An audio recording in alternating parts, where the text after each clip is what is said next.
Hello friends. তো আমি আবার চলে এসেছি নতুন একটা ব্লগ নিয়ে। প্রায় 10-12 দিন পর আমি আবার একটি নতুন ব্লগ নিয়ে তোমাদের কাছে হাজির হয়েছি। অনেক বাধা, অনেক বিপত্তি, অনেক সমস্যা কাটিয়ে আজকে আমি আবার চলে এসেছি একটা নতুন ব্লগ নিয়ে। তো জীবনে সমস্যা থাকবেই, সেগুলোকে কাটিয়ে আবার জীবনের যে আমাদের ছন্দ তাতে ফিরে আসাটাই হলো আমাদের জীবন। সেটা যে যত তাড়াতাড়ি পারে সেই জীবনটাকে তত ভালোভাবে ডিল করতে পারে। তো আমার অনেকটাই সময় লেগে গেছে, প্রায় 10-12 দিন পর আমি আজকে ভিডিও নিয়ে আসছি তোমাদের সামনে।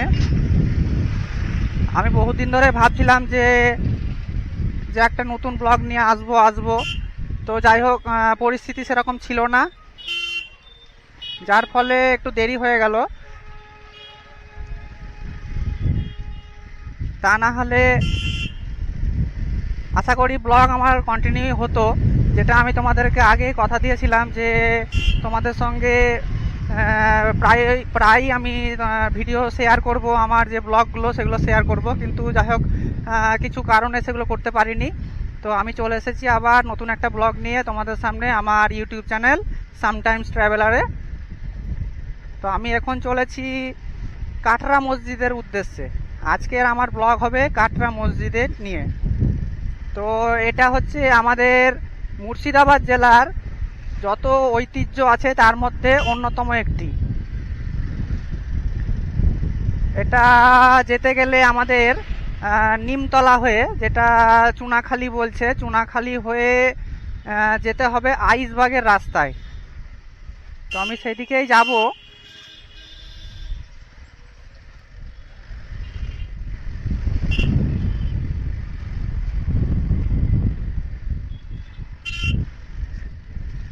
এই দেখো কাশিমবাজার রেলগেট।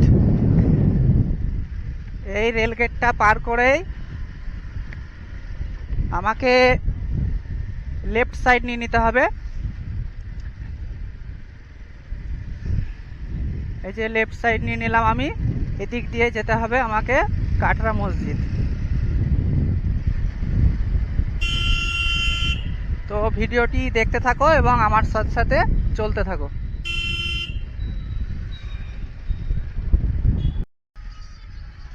তো আমি এখন চলেছি ভাটপাড়া রাস্তা দিয়ে চলেছি।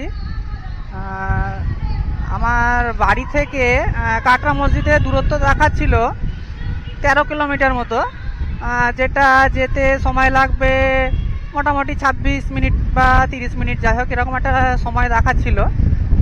এখন ঘড়িতে বাজছে তোমার 8টা 48। এই যে বাঁদিকে যেটা দেখতে পাচ্ছ, এই যে এই জায়গাটা আগে পুরো আমবাগান ছিল। তো এখন সেগুলো সরিয়ে দিয়ে এখন প্লট হয়ে গেছে, ভবিষ্যতে হয়তো বাড়িও হয়ে যাবে। আচ্ছা, তো এই যে সামনে এই ডান দিকে যেটা দেখতে পাচ্ছ, এটা হচ্ছে ভাটপাড়া মিলনী মাঠ কি যাই হোক এরকম হবে। হ্যাঁ, ভাটপাড়া মিলনী ফুটবল ময়দান, তো এই মাঠটা। আচ্ছা, তো এই রাস্তা দিয়ে আমি সামনে চলে যাব, যেখানে আমি পাবো নিমতলার মোড়। এই নিমতলার মোড় থেকে আমাকে বাঁ দিকে চলে যেতে হবে আইসবাগের রাস্তার দিকে।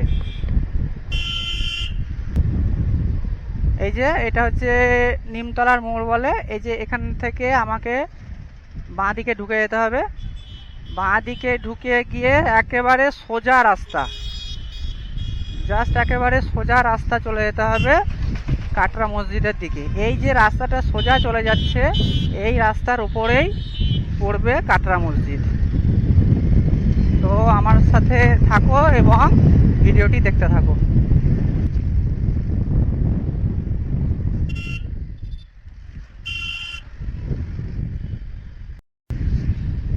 আচ্ছা, সামনে যে মোড়টা আসছে এটা হচ্ছে চুনাখালি বলে, চুনাখালি বাস স্ট্যান্ড। তো এখান থেকে ডান দিকে যে রাস্তাটা তোমরা দেখতে পাচ্ছ, এই যে ডান দিকে যেটা চলে যাচ্ছে, এটা চলে যাবে ডোমকল জলঙ্গি ইসলামপুর। আর এই যে আমি সোজা যাব এই রাস্তার দিকে, এই রাস্তা দিকে আমি সোজা চলে যাব, যেটা আইসবাগ এবং কাটরা মসজিদের দিকে চলেছে রাস্তাটা। তো এদিকে রাস্তার কন্ডিশন অনেকটাই ভালো। আমি কিছুদিন আগে গিয়েছিলাম, আমার একটা কাজ ছিল, তো তখন গিয়েছিলাম। তো রাস্তাটা বেশ ভালোই আমার লেগেছিল কন্ডিশন। তো তোমরা দেখো, ভিডিওতে দেখতে পাবে সেটি।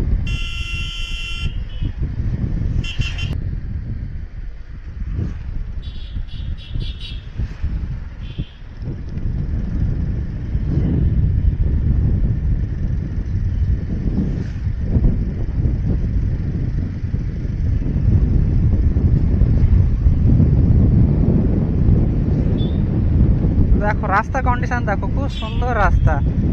একজন বাইক আরোহী হিসাবে বলছি, রাস্তা কন্ডিশন যদি সত্যি ভালো হয় না, এর আগেও ভিডিওতে আমি বলেছি, রাস্তার কন্ডিশন যদি ভালো হয় তো বাইক চালিয়ে সত্যি খুব ভালো লাগে। আর রাস্তার কন্ডিশন খারাপ হলে, যেটা তোমাদের সঙ্গে আমি শেয়ার করেছিলাম, কিরিটেশ্বরী মন্দির এবং ডাহাপাড়া ধাম দেখতে গিয়ে যে রাস্তার সম্মুখীন হয়েছিলাম, সেই রাস্তা যেন না পড়ে। ওই রাস্তা মানে একেবারে রেকর্ড করা রাস্তা, সেই রাস্তা যেন না পড়ে। এই যে রাস্তাটা দেখতে পাচ্ছ, এখন অধিকাংশ রাস্তা এরকম সুন্দর হয়ে গেছে, তো ওই রাস্তাটা বলতে পারবো না ওর কন্ডিশনটা কেন ওরকম। যে বাঁ দিকে যেটা দেখতে পাচ্ছ, এটাকে বিল বলে যত সম্ভব, নামটা ভান্ডার দহ বিল না কি একটা নাম আছে এটা। আর সকাল এখন ঘড়িতে যেহেতু 8:51, মানে 9টাও বাজেনি এখনো, তো এই সকালে আসার কারণ হচ্ছে রোদ। প্রথম কারণ হচ্ছে রোদ। এই যে যত বেলা বাড়বে তত রোদের যে প্রখরতা সেটা বাড়বে, যার ফলে আমি যদি সকাল সকাল বেরিয়ে যাই, যেহেতু বললাম 8 ঘন্টার রাস্তা, বাড়ি আসতে আর 8 ঘন্টা, মানে 1 ঘন্টা, তো আমি 8:30টায় বেরিয়েছি, তো আমি 1 ঘন্টা যদি হয় তো 9:30, আর 8 ঘন্টা আমি এক্সট্রা ধরলাম, মোটামুটি 10টার মধ্যে বাড়ি ঢুকে যাব। তো তাহলে আমার রোদের যে আমাকে টেম্পারটা সহ্য করতে হবে না। এই রাস্তায়, এই জায়গাটায় রাস্তাতে ব্লক দেওয়া আছে, এই যে এই জায়গাটা দেখতে পাচ্ছ, এখানে রাস্তায় ব্লক দেওয়া আছে। এগুলো হয়তো রাস্তাটা এখানটায় বেশি ক্ষতি হয় হয়তো, তার জন্য ব্লক দেওয়া হয়েছে, পিচ হয়তো টেকে না।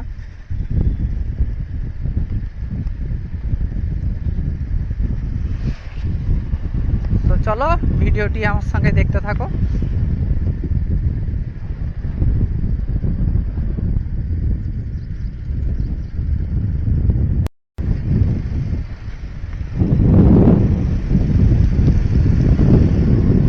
রাস্তার কন্ডিশন অসাধারণ, খুব সুন্দর রাস্তার কন্ডিশন।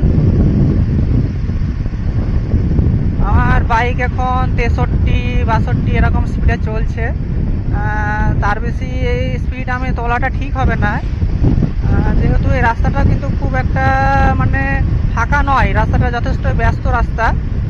এই রাস্তাটা আবার নাকি জঙ্গিপুর দিকে চলে যাচ্ছে, জঙ্গিপুর যেটা আমাদের বলছে সেই দিকে চলে যাচ্ছে, জঙ্গিপুরের যাওয়ার নাকি রাস্তা এটা। তো আমি যাইনি কোনোদিন এই রাস্তা দিয়ে। আর এই যে একটা ডান দিকে যে টার্নিংটা আসছে, ডান দিকে এই যে দেখতে পাচ্ছ, এই রাস্তাটা চলে যাচ্ছে টিকটিকি পাড়ার দিকে চলে যাচ্ছে এই রাস্তাটা। আবার কিছুটা আসার পরে দেখছি আবার রাস্তায় ব্লক দেওয়া, এই ব্লক দিয়ে এই রাস্তাগুলো তৈরি হয়েছে। তো কিছু কারণ আছে এখানে, কিন্তু প্রায় দেখেছি এই জায়গাগুলোই রাস্তায় ব্লক দেওয়া থাকে, তো রাস্তা মনে হয় এই জায়গাগুলো খুব তাড়াতাড়ি ড্যামেজ হয়ে যায়। দেখো ডান দিকে আছে কলার বাগান, আর দেখো সামনে কৃষ্ণচূড়ার গাছ, যেটা আমার পছন্দের একটি গাছ, আগেও বলেছি আমি।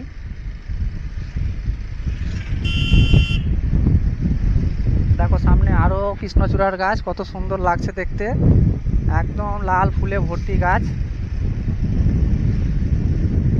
খুব সুন্দর লাগছে দেখতে।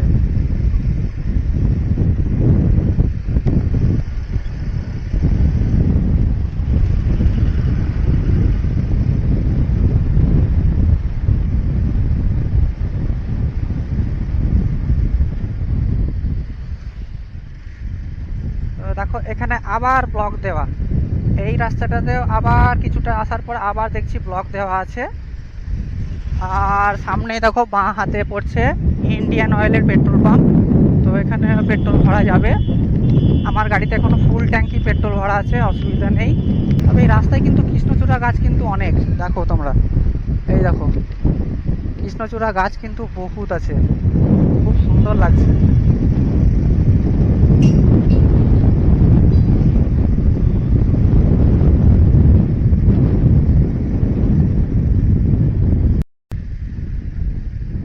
আমি এখন চলেছি এখানে, এটা হচ্ছে বিএসএফ ক্যাম্প,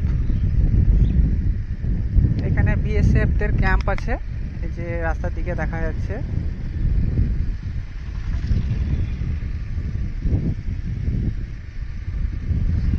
তো আমি এখন চলেছি কাটরা মসজিদের উদ্দেশ্যে। এরপরে একটি মোড় পড়বে, যে রাস্তাটা বাঁ দিক দিয়ে চলে যাবে আবার আমাদের যে হাজারদুয়ারি বলছে সেটা হাজারদুয়ারির দিকে চলে যাবে বাঁ দিকে গেলে, কিন্তু আমি চলে যাবো একেবারে সোজা। তো চলো ভিডিওটি দেখতে থাকো এবং আমার সঙ্গে চলতে থাকো। বাঁ দিকে যে রাস্তাটা এই যে চলে যাচ্ছে এইটা হচ্ছে লালবাগের দিকে চলে যাবে, আর আমি এই যে সোজা নিয়ে নেবো এই রাস্তাটা যেটা কাটরা মসজিদের দিকে চলেছে।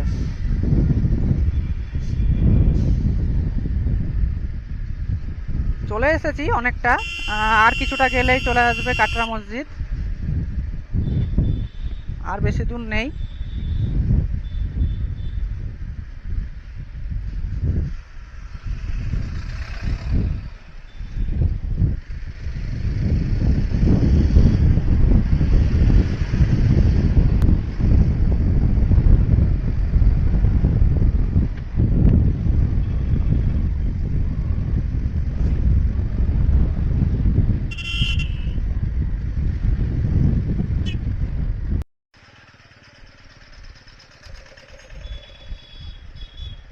তো এইখানে একটি বড় বাজার আছে, এই বাজারের মধ্যে দিয়ে আমাকে আসতে হলো যেহেতু এই রাস্তাতে বাজারটা পড়ছে।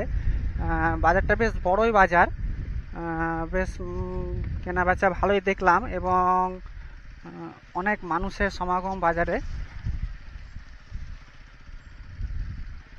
তো এই বাজারটা যেটা আমি বলতে চাইছিলাম যে কাটরা মসজিদ, কাটরা মসজিদে যে নামটা এসেছে যে কাটরা, কাটরা কথার অর্থ হলো বাজার, যেটা আমি নেটে দেখছিলাম। কাটরা কথার অর্থ হলো বাজার, এবং বাজারের পাশে যেহেতু এই মসজিদটি অবস্থিত সেই থেকে কিন্তু নাম এসেছে কাটরা মসজিদ। তো আমি কাটরা মসজিদ চলে এসেছি, তো আমি এখানে গাড়িটা পার্কিং করে তারপরে আবার তোমাদের সঙ্গে কথা বলছি।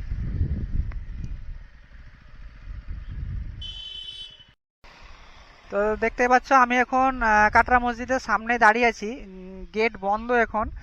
তো আমি খোঁজ নিয়ে জানলাম যে 9টার সময় খোলে, কিন্তু এখন ঘড়িতে অলরেডি 9টা 8 বেজে গেছে। তো তিনি এখনও আসেননি। আর এখানে অনেক বড় বড় ঘাস হয়ে গেছে, হয়তো এখন মেনটেনেন্সটা সেরকম হচ্ছে না। আসলে পর্যটক এই সময় তেমন আসে না, তো শীতের দিকে এখানে খুবই পর্যটকের ভিড় হয়। আর এখন যেহেতু পর্যটকের বা পর্যটনের সময়টা এখন ঠিক নয়, তার জন্যই হয়তো মেনটেনেন্সটা ঠিক মতন হয় না। আর আমি সামনে দেখতেও পাচ্ছি না সেরকম কোনো পর্যটক এসেছে, সেরকম কেউ আসেনি।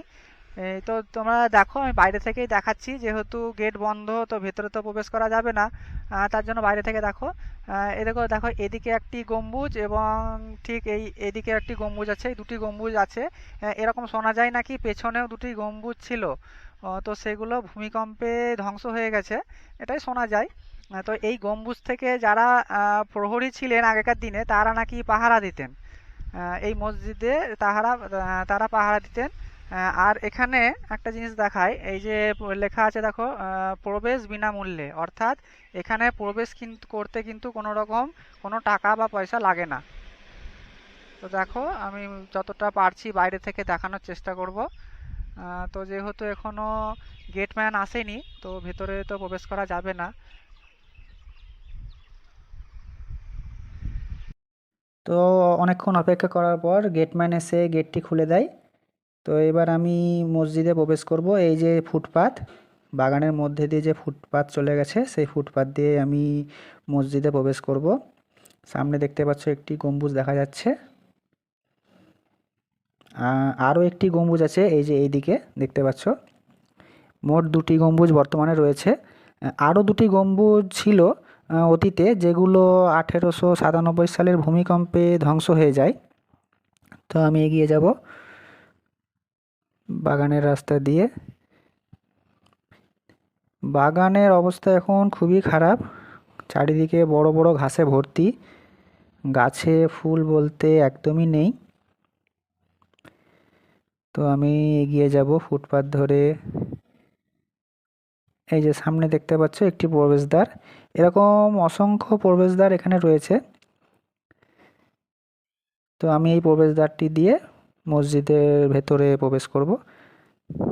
তো আমরা দেখতে পাচ্ছি এখানে একটি ছোট্ট কুঠুরি মতন, যেটা শীতলা পড়ে গেছে। তো দেখো আমি ভিতরে প্রবেশ করে গেলাম, দেখো এখানে বাগানের অবস্থাও সেই একই, গাছে ফুল নেই একদমই। এই যে এটা আরেকটি দ্বার, প্রবেশদ্বার। দেখো মসজিদটা কিন্তু দোতলা। ওপরের অংশটি যেটা দেখতে পাচ্ছ, শোনা যায় নাকি আগে যেসব অতিথিরা আসতেন তারা নাকি ওইখানে থাকতেন। এই যে এইটা হচ্ছে আসল মসজিদ।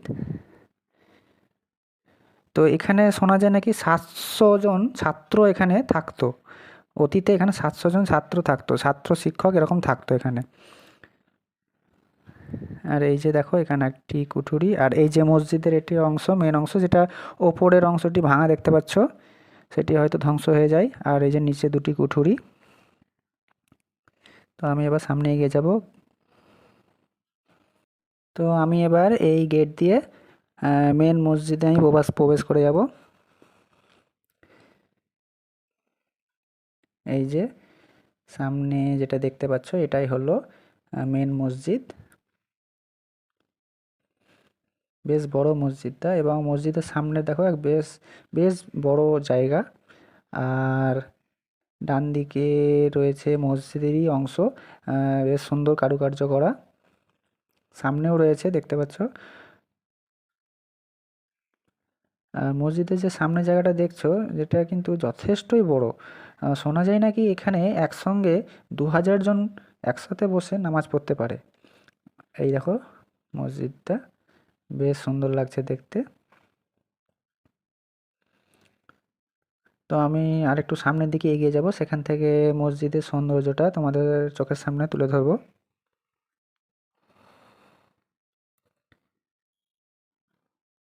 এই যে দেখো এবার, এই যে দারুণ দৃশ্য, ওপরে নীল আকাশ আর সামনে কাটরা মসজিদ। তো এই যে সামনে যে দেখতে পাচ্ছ সিঁড়িটি, এই সিঁড়িটি কিন্তু হলো মসজিদে প্রবেশের মেন প্রবেশদ্বার। এই যে সিঁড়ি, এবং এই সিঁড়ির নিচেই রয়েছে বাংলার নবাব মুর্শিদ কুলি খাঁর সমাধি, যেটি আমি একবার তোমাদেরকে দেখানোর চেষ্টা করব। এই রাস্তা দিয়ে যেতে হবে, ওই যে সামনে দেখা যাচ্ছে ওখানেই রয়েছে সমাধি। তো সামনে এখনও গেট খোলা হয়নি, যেহেতু এখনও সবাই এসে পৌঁছায়নি, তো গেটটা খোলা হয়নি সে কারণেই। আর বাগানের অবস্থা তো এরকম দেখতেই পাচ্ছ, বড় বড় ঘাসে একেবারে ভর্তি হয়ে গেছে। তো যেটা জানা যায় 1723 থেকে 1724 সালের মধ্যে এই মসজিদটি নির্মাণ করা হয়েছিল, এবং এটি নির্মাণ করিয়েছিলেন বাংলার নবাব মুর্শিদ কুলি খাঁ। আর এই মসজিদটি সম্পূর্ণ ইট দিয়ে তৈরি।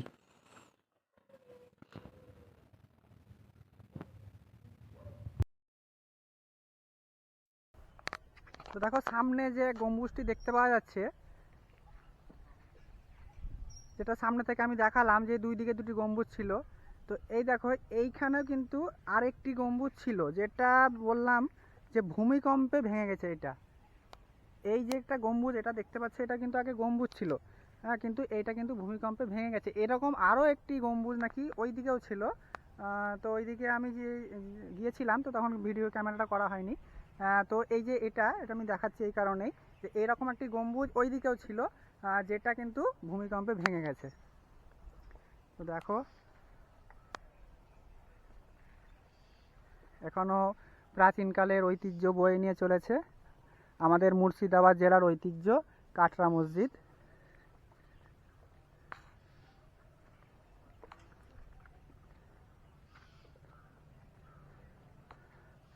তো গোটা মসজিদটি ঘুরে দেখা হয়ে গেছে আমার। তো এখন আর দেখার তেমন কিছু নেই, নতুন কিছু নেই। তো এবার আমি আমার ভিডিও এখানে আমি শেষ করব, এবং আমি বাড়ির উদ্দেশ্যে রওনা দেব। তো তোমাদের কাছে আবারও রিকোয়েস্ট, তোমরা প্লিজ প্লিজ আমার এই ইউটিউব চ্যানেলটিকে সাবস্ক্রাইব করে, হ্যাঁ, এবং আমার ভিডিওগুলোকে লাইক এবং কমেন্ট, তোমাদের যে পরামর্শ কোনো কিছু থাকলে সেগুলো কমেন্টে অবশ্যই জানিও।